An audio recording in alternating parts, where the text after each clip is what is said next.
I Ubered from Kenya to Uganda, and this is the vlog. Caution, I recorded every single video in this vertically because I didn't expect to make a vlog out of this. It was meant to just be videos for my Instagram. I shared the videos on my Instagram, and then someone said, hey, you should make a vlog about this. And then it was only at that point, at the end of my road trip, did I realize that, hold on a second, I should have shot these videos in a horizontal, like this video now, but I didn't. But I'm not gonna let that stop me from making a vlog. So here's the vlog of me Ubering from Kenya to Uganda. I hope you enjoy it. More blessings, more life. So my journey obviously starts in Nairobi, Kenya. And as what you're looking at right now is me waking up in the morning to construction work going on. And this is super loud. This is in Kilimani. A lot of construction work going on. In fact, my friends are moving because the construction work is just so loud. But yeah, Nairobi, day one. So to kick off my road trip, I got an Uber from my Airbnb and I'm now headed to Uganda, but my first stop is Naivasha.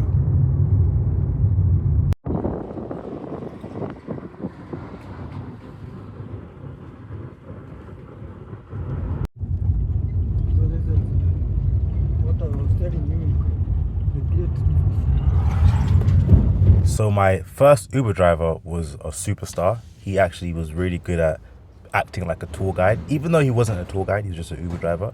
But he was showing me around. He decided to take me down the scenic route so I could actually do some sightseeing.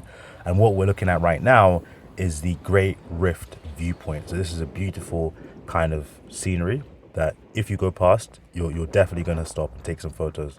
So yeah, enjoy the views.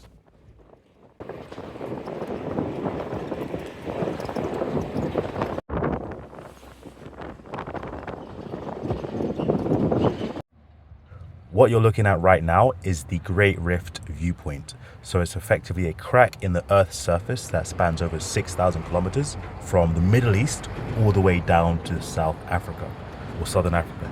So it's quite crazy. But anyways, let's get back to our road trip.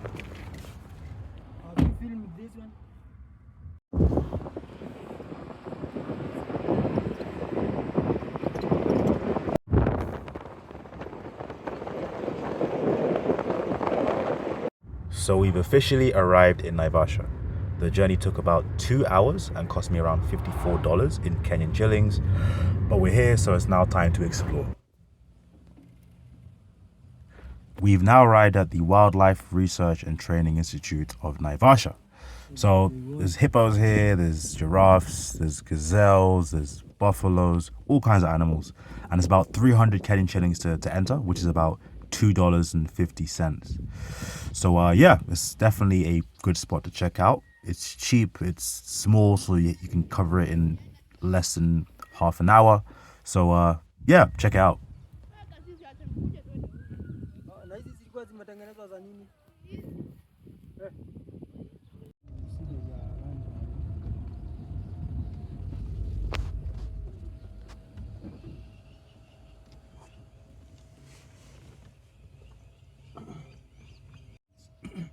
Because the big ones are very big. Yeah, these are the ones she was saying.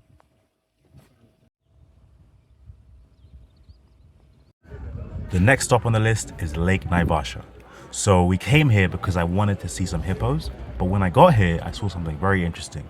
So as you can see, this is a local restaurant, local shop area where they do boat rides and boat tours for tourists. But what they told me is that this area has been severely impacted by rising water levels. Effectively, water has risen and swallowed up land, swallowed up businesses, and now they're kind of like just struggling here. Just look at this. Yeah, that's why I'm telling you. But for now, yeah. They are fed by people. So for now, because the water have covered where the hippos were being fed, so they are extending. Yeah. They are extending so that the hippos can come and sleep because they cannot eat on when they are on the water. Unfortunately, due to the whole water rising and flooding issue, I wasn't able to see any hippos. So we decided to go ahead and proceed to the next stop, which is Hell's Gate National Park. So we finally arrived at Hell's Gate National Park. And I did pick up a tour guide just to show us around so we can get things done quicker. All in all, it cost me about 4,500 Kenyan shillings, which is about $34. And ultimately, I learned that the tour guide wasn't a real tour guide. We did get lost a few times, like this time when we had to pull up, look at road signs, and just find the right direction. So the tour guide wasn't a real tour guide, but hey, it is what it is. We move, and we made the most of what we had. Eventually, we did find the place we were trying to get to, which was a hot spring. So the first mission was to cook an egg using geothermal energy from the earth. No cooker, no electricity, no gas, just pure geothermal energy. So we found it. We found the hot spring, or more specifically, the fumarole, because this produces steam, not hot water. So ultimately, this is where water seeps underground and it gets superheated by hot magma from a volcano deep underneath the ground. And then the water turns into steam and then shoots back up out of these vents. So it's actually kind of cool. So the aim was to cook an egg in one of these bad boys down here, these things where the steam's coming from. If you look closely, you would have just seen my tour guide get burnt by this fumarole. So the steam that this produces is really, really hot. So you don't want to get too close to it. But if you get close enough, it starts feeling like a steam room, like a natural, organic steam room created by God, not a man-made steam room. This is like the original concept of a steam room. It's amazing. If you ever get the chance, try these things out. It's amazing. So the aim now is to cook an egg. So let's go. Right now, I'm putting the egg into the vent place where the steam comes from. This is actually where my tour guide got burnt from by putting his hand there. It's scorching hot. So the egg is going to get cooked in a relatively short period of time. And we're going to see if it works. So let's see. Keep it for... It's hot.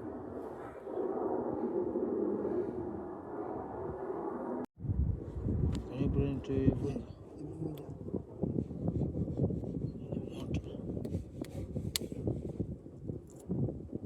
That's ready. It's ready. Okay, yeah.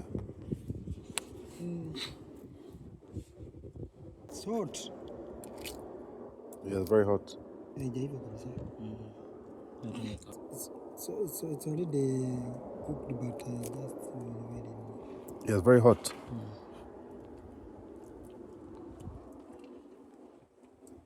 After cooking the egg, we checked out the Kengen Geothermal Spa, which is a hot swimming pool.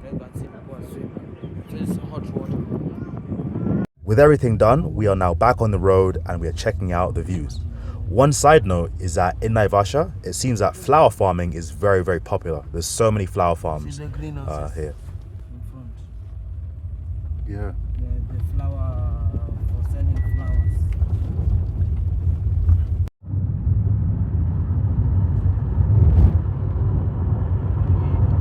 Take the next left onto Gorge Road. Like this is a town. Go do climbing. Like the ropes up and down.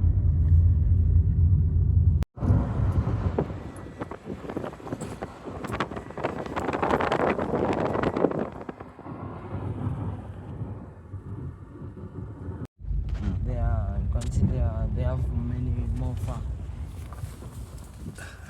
They're camera shy. They don't like cameras. Yeah, because they are eatable, but it's very rare to catch them. This part of the trip was pretty cool because the sun was setting, we're on a game drive, we're up close and personal with animals. So this is like a picture perfect kind of moment to be in. And we're just going to take in the views.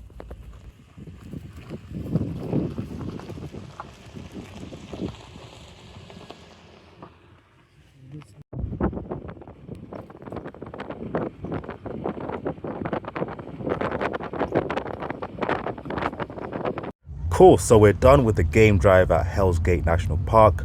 So we're now pulling up to Lake Naivasha Resort to see if we can see some hippos before sunset. Let's get it.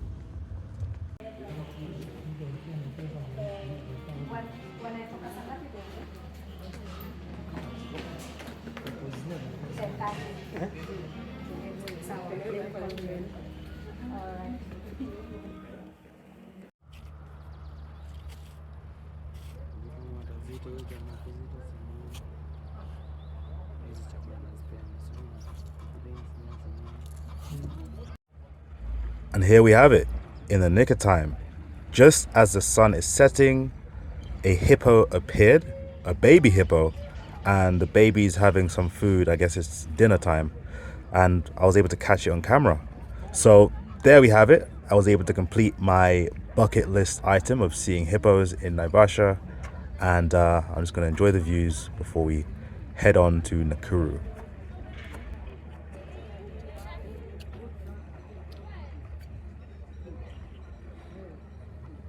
And we're back on the road.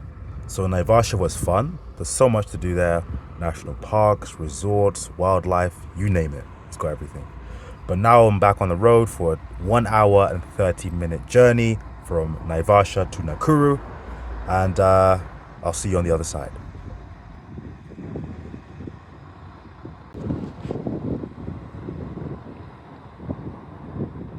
We are now in Nakuru.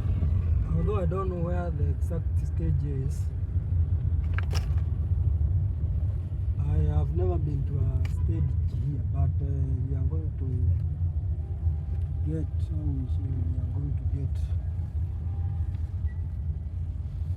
Now, if you listened closely, you would have heard my Uber driver say that he's never been here before. He's never been to Nakuru before. And this is actually where his journey ends. So he's looking for a place to drop me off so I can continue the journey with some other means. let's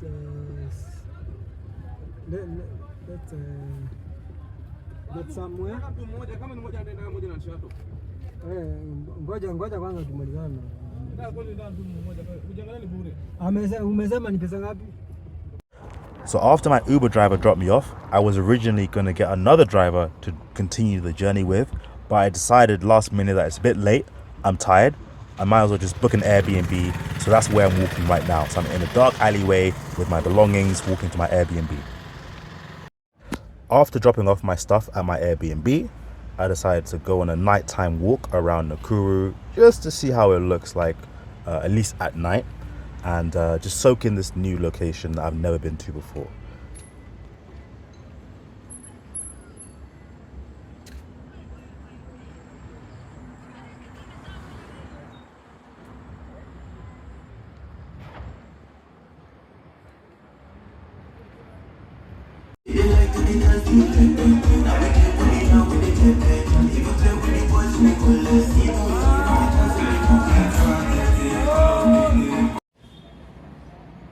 It's time for day 2 of this road trip.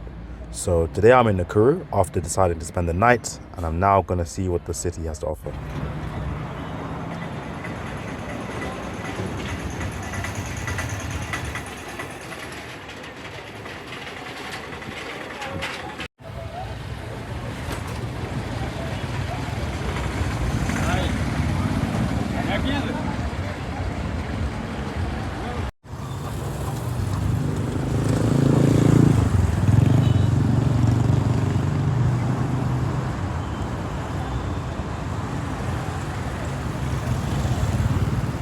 While on this road trip, I was also working remotely. So this is my office setup in my Airbnb. I thought I'd show you what the rooms look like in the Airbnb that I'm staying at. So this is the room that I got upgraded to, and the cost is about £21 per night, which is about $28, I'd imagine, per night, which is not bad considering how spacious it is, the design, and overall just the size of it, right? So this is, you're not going to get this in London, New York, any major city, or even Nairobi, you know. So this is really good bang for your buck. I recommend Nakuru for the people who love, you know, Kenya, but don't want to go to touristy places like Nairobi.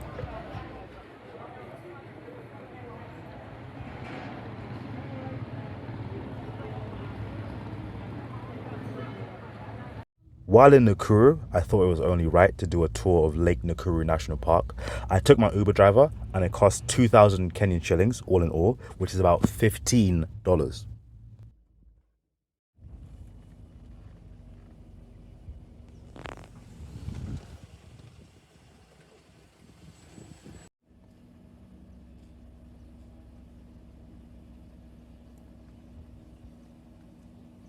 Now, remember the issue I mentioned in Lake Naivasha with the rising water levels swallowing up land and shops and houses?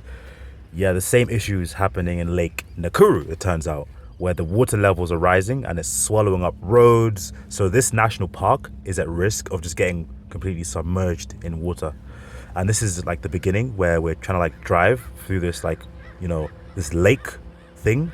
Fortunately, it isn't too deep, so we can get through. But this is just like the beginning. Oh, where? Oh, yeah, you don't want to they sink the car, but at least they found some road there. There is road here. I usually pass here. Yeah.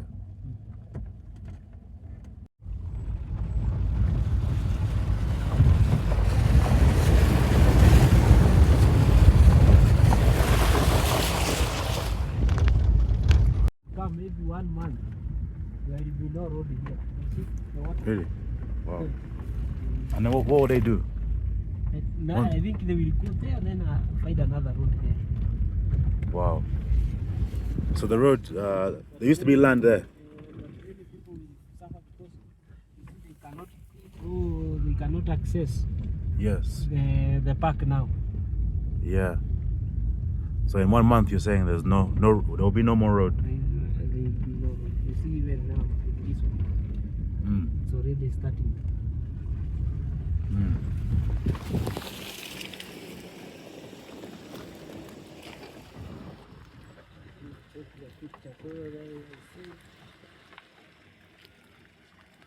If this trip has opened my eyes up to one thing, it's that the rising water levels is a really big issue that no one's really talking about. And honestly, I don't know what the solution is. I don't think anyone knows what the solution is. But ultimately, I'm going to appreciate this wildlife, this nature reserve that we have while we have it, because nobody knows what's next.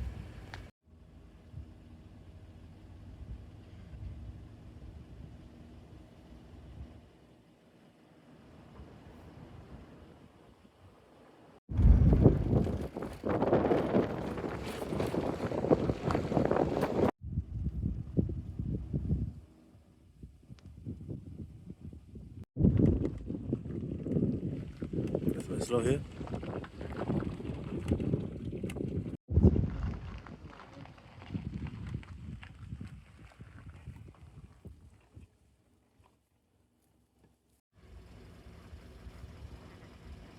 This is where we get to see the famous pink flamingos of the Lake Nakuru lake. And yeah, just taking it in.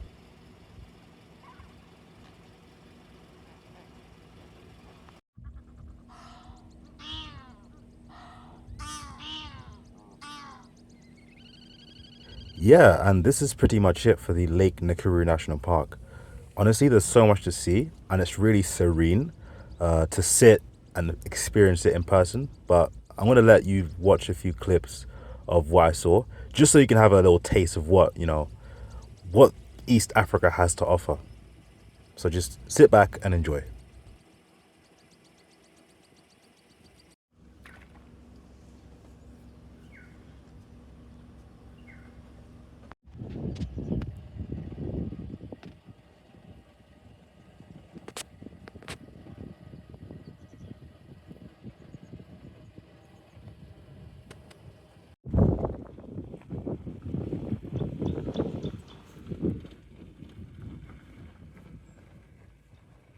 We are now done exploring Nakuru, so we're heading to Kisumu, which is about a 3.5 hour drive. It cost me 12,000 Kenyan shillings, which is about $92. Let's go.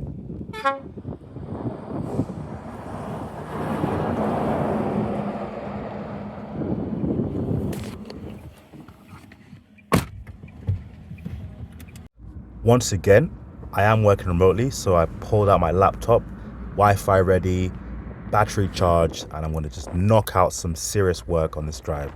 Again, it's about 3.5 hours to Kisumu, about 5 hours all the way to Jinja, Uganda, so I've got plenty of time.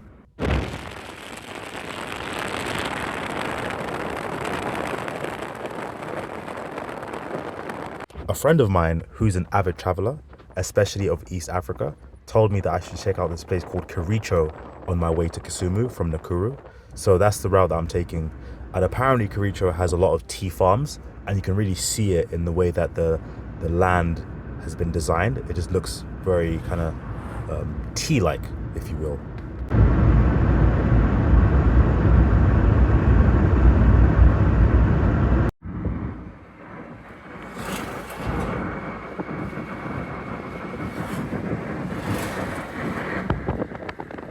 After a $92 3.5 hour Uber ride from Nakuru to Kisumu, we have finally arrived. So my Uber has actually dropped me off so I can take another Uber. So this is Uber number 3, and this Uber is going to take me to Busia, which is the border between Kenya and Uganda. So yeah, this is about 2.5 hour journey. They're charging me about 6,500 Kenyan shillings, which is around $50, which is reasonable. So yeah, we're locked and loaded. Let's continue on our journey to Uganda.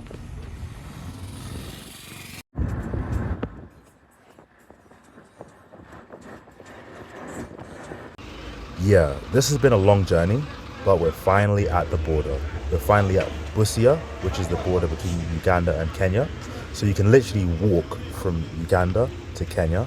And because I have a Ugandan passport, I don't need to pay any visas. I don't need to get any visas. It's just a literal simple walk-in process. So my Ugandan passport has just made life so much easier. But yeah, so this is me going through security, scanning my documents, all that good stuff. And yeah, let's go. So at this point, I've been on the road for about 9 hours, but I've made it to Uganda, thank God. So I'm headed back home to Jinja, and this Uber from Busia to Jinja cost me around 180,000 Ugandan shillings, which is around $50. I could have got it done cheaper, but I just, it was late and I just wanted to go home. So this was the best I could have done, and yeah, that's pretty much it. So enjoy the ride. Actually, I do have a quick side note on the topic of driving at night in Uganda, especially. I hate it.